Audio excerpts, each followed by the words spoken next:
Hey, let's start this. We'll probably spend the next 2 or 3 segments kind of going through this and talking about some different things. Yesterday, we looked at the highlights of 65 through 26 on the college football coaches ranking from CBS Sports. Tom Fornelli is the author on this. May have had some help from some of his colleagues as well. And so now we get into the top 25. To answer one question from yesterday, Lane Kiffin was 30. So he was outside the top 25 last year. He was at number 30 in the rankings last year. So picking up where we left off yesterday at number 25, NC State, Dave Doeren. That is former Ole Miss head coach Dave Doeren, Borky? Former Ole Miss head coach Dave Doeren. I got to be honest. Because we know Leach was 26th. I would have Leach ahead of Dave Doeren. Would you? Yes. Based on what? I mean, just career record, the places he's coached at, and he beat him last year head to head. So we'll put that on the tab too. I would take Leach over Dave Doeren. He's up 11 spots from last year, from 36 to 25. Doeren, for what it's worth, went 11-3 and 12-1 at Northern Illinois before getting the NC State job, where he went 3-9 in year one. Understandable. 8-5, 7-6, 7-6, 9-4, 9-4, 4-8, 8-4, 9-3. So back-to-back 9-win seasons in 2017, 2018, fell back to a 4-8 record and has gone 18-7 in the last 2 years. And so he cracks the top 25 for the first time. Number 24 on the list, Mel Tucker, up 33 spots from a season ago. He was at 57 going into his first year at Michigan State. He is now at 24 following, last year was his second year at Michigan State. First year was the COVID year. They went 2-5. Then he went 11-2 and won the Peach Bowl last year. He's a guy I'm curious about because he is, as we've talked about before, if you're going to win at a program that's not an elite of your conference, if you're going to win, you got to be different, right? Lane Kiffin's recruiting approach is different. He's next year's recruiting class, if you're an Ole Miss fan expecting them to go back to signing 25 kids from Mississippi, good luck. That's not going to happen. I would Richard and I talked about it this morning, it's going to be fewer than 15 high school players in their class. It might not be now after today's news that you don't have to cap at 25. Well, but you still got roster spots, you know. I mean, they're still at 85 limit. Have some tryouts. It'll be all right. But either way, they're different. Mississippi State's running the air raid, the true air raid. If you're going to try to be successful when you're not an elite power of the sport, you should try it differently, or else you're just going to be stuck where you are. Mel Tucker is portal guy. You know you're not getting the best players at Michigan State. You share a state with Michigan. More money, more resources, more brand. You're in a conference with Ohio State and Penn State. More money, more resources, more brand. Wisconsin, you're a tier below all them. How do you equalize? You portal. So his success or lack thereof is something that I'm going to be paying attention to this year if this strategy will work somewhere other than Oxford, because he's kind of like that. Yeah. I mean, it certainly worked in a big way last year at Michigan State for Mel Tucker. Number 23 on the list is Minnesota's P.J. Fleck, up a couple of spots. They say he's been floating the 20 to 30 range since coming to Minnesota from Western Michigan. Took the Broncos to a Cotton Bowl before getting the Minnesota gig, and after a 5-7 debut, he improved the team to 7 and then 11 wins in consecutive seasons. 2020 was a disappointment. Hit hard in the COVID year, bounced back going 9-4. And he says they enter 2022 as a dark horse in the Big Ten West. It's a very difficult job he has. It is. Yes. Is there really a dark horse in the Big Ten West? I mean, Wisconsin's really good, but they're always beatable. Iowa, I mean, it's not like you're talking about you're knocking off Ohio State here. Yeah. Number 22 on the list, Sam Pittman, up 28 spots from a year ago. Last season, he was ranked at 50. 2 years ago, he was at 65, dead last in the rankings. Went 3-7 in his first year at Arkansas. Last year they go 9-4, finish the year ranked in the top 25. That is a big leap for Sam Pittman. Pat Fitzgerald at Northwestern is 21. He actually dropped 13 spots from his rank of 8 a year ago as Northwestern struggled last year. I don't think there's anybody that would debate that Pat Fitzgerald is a top 25 coach. Do you guys agree with that? I think you should be higher than this. Yeah. Even coming off a 3-9 season? Even coming off a 3-9 season.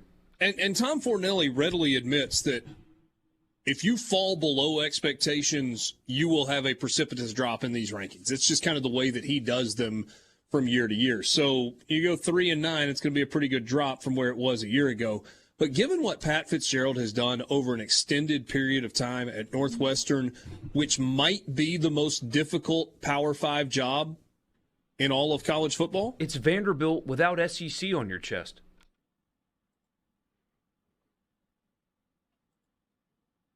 Yeah.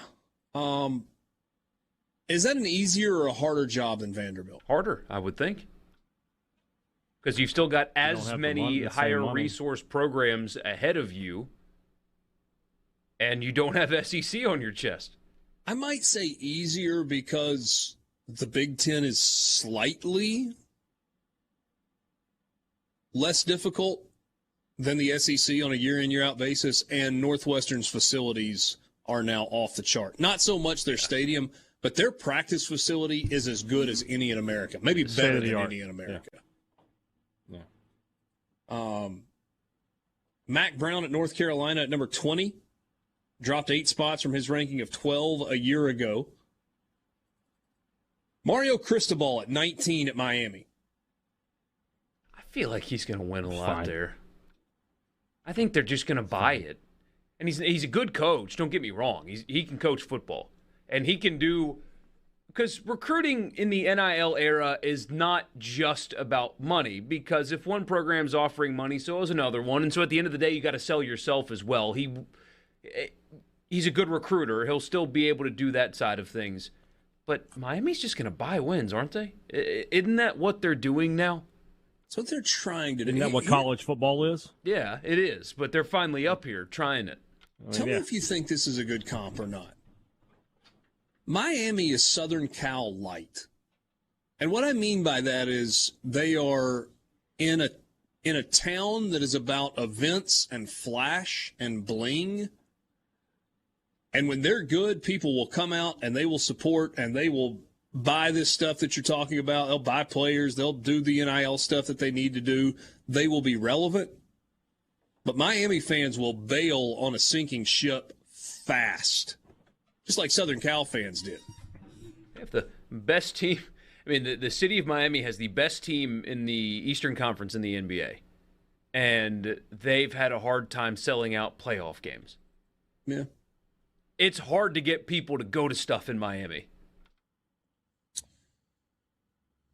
But yes, I agree with you that I think Mario Cristobal is going to get it moving in the right direction. And as long as they stay relevant, they'll be good. But if they lose relevancy, then I think you'll see some of those donors that are like, oh, yeah, we are all in on Miami football. They'll kind of back away a little bit. And the crowds will be just at Hard Rock, which is, an hour drive from Miami's campus, if traffic's good. Number 18 on the list, Lane Kiffin. Tom Fornelli writes, ladies and gentlemen, Lane has done it. He has cracked the top 25 after spending last season at number 30, following a 5-5 debut with the Rebels. He doubled his win total to 10-21 and reached the Sugar Bowl. Take the success and combine it with Kiffin's consistent ability to provide quotes and content. And, of course, he's going to be loved by a group of sports writers and sports talkers.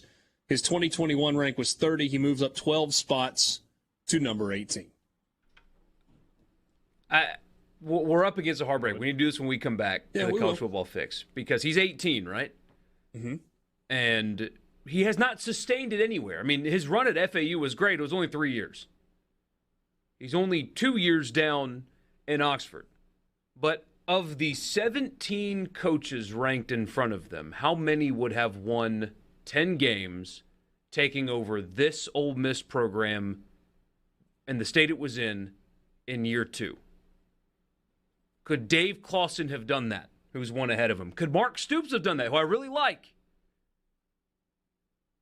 Mark Stoops has proven that he takes the long road. It's he's like the tortoise and the hare. Could Paul Christ have done it? Could Kirk Ferentz have done it? Could Matt Campbell have done it? Could Mike Gundy have done it? See, I think college football doesn't respect enough as a whole what Lane Kiffin took over and in 2 years making that a 10-win football team. It helps having Matt Corral, and he inherited him, but Ole Miss won games on defense last season. Those are Kiffin's guys that won them games on defense last season. Just thinking out loud.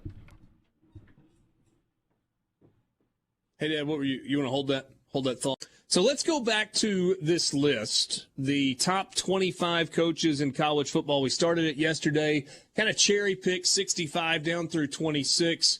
We made it to 18, where Lane Kiffin is listed at 18. Hey, Dad, you look like you were going to jump in and say something about Lane Kiffin at 18 on the list when Borky was talking just a second ago. And I agree with a lot of his premise, but, and he hit on it, having Matt Corral, a guy who could have been a first-round pick, talent-wise, goes a long way to ease the transition. Now, that said, when he arrived, we didn't know that Matt Corral was going to be a first-round quarterback or that kind of talent. And we didn't, and Lane Kiffin gets a ton of credit for developing him and turning him into that player. But the player was there to begin with. So that gives him a little. Mm-hmm. If Lane Kiffin had not been hired, Matt Corral was leaving. It's true. Any other candidate, he would have been with Joe Moorhead over there on the West Coast. Yeah. What a story that would have been. Yeah.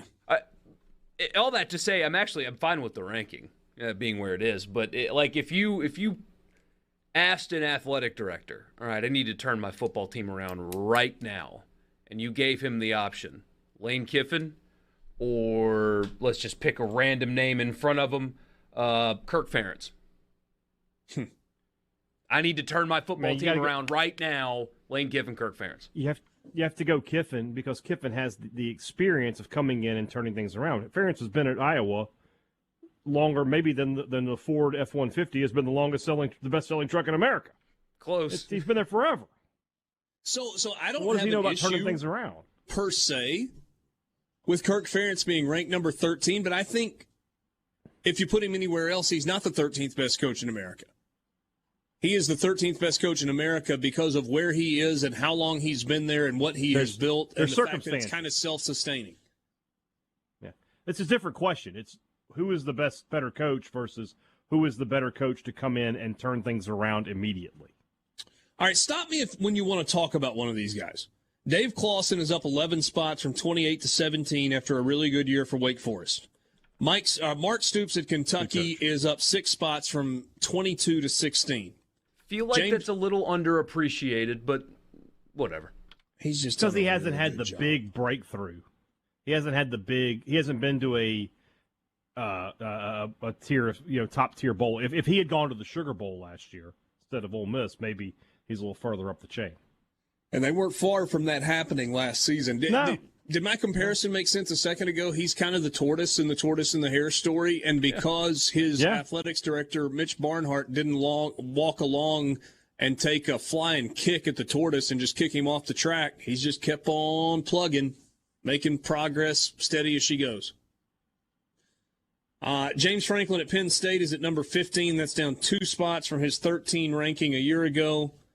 Paul Christ at Wisconsin is at 14. That's up 4 spots from where he was a year ago. Most underrated coach in America, I think, is Paul Christ. Now, there's nothing that blows you away about him, right?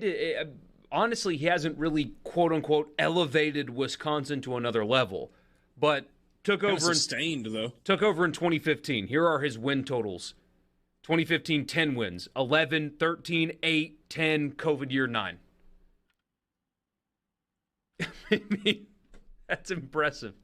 Don't you think that Wisconsin would be a fun program to be a fan of? I've heard so many great things about Madison also. Well, and I don't mean just because it's like a great college town. I mean, for me, personally, I like cold weather. I love cheese. I love beer. House of Pain is okay. Sure, I'm in. I like running the dang ball. Why would I not be a good Wisconsin fan? Well, and you like winning every single year. I do like winning. And that's what they do. They win every year. And no baseball. You like that? Well, I mean, after this season, I could do without it, to be totally honest with you. Jeez. Hey, I mean, he has fully jumped off the Duty Gras float. No. I mean, but think about what it would be like to be a Wisconsin fan. You know that your ceiling is probably the Rose Bowl, which is not a bad ceiling, but unless just everything falls right, you're probably not a college football playoff team. But you also know that your floor is the Pinstripe Bowl. And that's an odd year where you go to Yankee Stadium and you play a game in December that's freezing. But most years, the floor is more like the Outback Bowl. Yeah, you're playing in Florida. And you're usually going to be good enough, I mean, if Ohio State's in the playoff, that you're going to go to the Rose Bowl. Yeah. It's a good life. I would take it. Iowa at 13, Kirk Ferentz. Matt Campbell at Iowa State at 12. Dave Aranda at Baylor at number 11, up 51 spots from his ranking of 62 a year ago. It's appropriate. He's only had one good season as a head coach. That will be a terrible ranking here in a couple of years. I disagree. I think he's underrated. I disagree. That guy's a great coach. No, I'm talking about terrible in, like, it's going to be a lot better than this. I think he's he's got the potential of being a top 5 coach in America. I think we're going to look back and think he was underranked here, is what I'm saying. I agree. I agree with that 100%. Dave Aranda feels like he's put together a quality staff. He's no nonsense. He's not mercurial. He just kind of steady as she goes. What is the Big 12 going to look like? Maybe that changes how we look at Dave Aranda a little bit. Maybe that changes how Baylor recruits a little bit. But it just feels like he's a good football coach and a really sharp guy. Mike Gundy, number 10 at Oklahoma State. A different football legend there. You're thinking of Al Bundy. 4 touchdowns in one game. Yeah. Jim Harbaugh at 9 at Michigan. That's up 14 spots from 23 last year. I would have been prepared to drop him big before they had the season they had last year. Yeah. Kyle Whittingham at Utah is at number 8. Whittingham, Aranda is like Whittingham 2.0. Tough as nails, kind of defensive kind of coach, but it just wins. But Aranda, I think, is got a little more juice. They're going to go to Gainesville and beat Florida, right? Week 1. They're going to go to Gainesville and beat Florida. Yes. If you said I had to put money on that, yes. Brian Kelly at LSU is 7. It's down a couple of spots, but that's based on what he did at Notre Dame. I have zero issue with that. It's the reason that I said to you guys last October that I thought LSU was going to hire Brian Kelly. Good coach. Terrible impressionist, but good coach. Ryan Day at Ohio State at 6. Jimbo Fisher, number 5 at Texas A&M. That's only off by about 15 spots. Ryan Day got a big raise today. Ryan Day got a big raise today. Did he? Making 9. Yeah, he got a 2-year extension. He's making 9.5 a year now. Through 2028. Yeah. I can't figure out if I think Ryan Day's actually a great coach or not. I know he's spoken of really highly, all that, done a really good job, but you ever been on a boat and you've got the boat cruising and a little kid wants to drive, so you put them at the wheel and they just put their hands on the wheel and they feel like they're driving the boat, but they're really not doing anything? That we're running out of Meyer recruits. This is sort of the year, right? They're still good after this year. Yeah, he's good. Top 3 are really not that interesting. Dabo Swinney at 3, Kirby Smart at 2, Nick Saban at number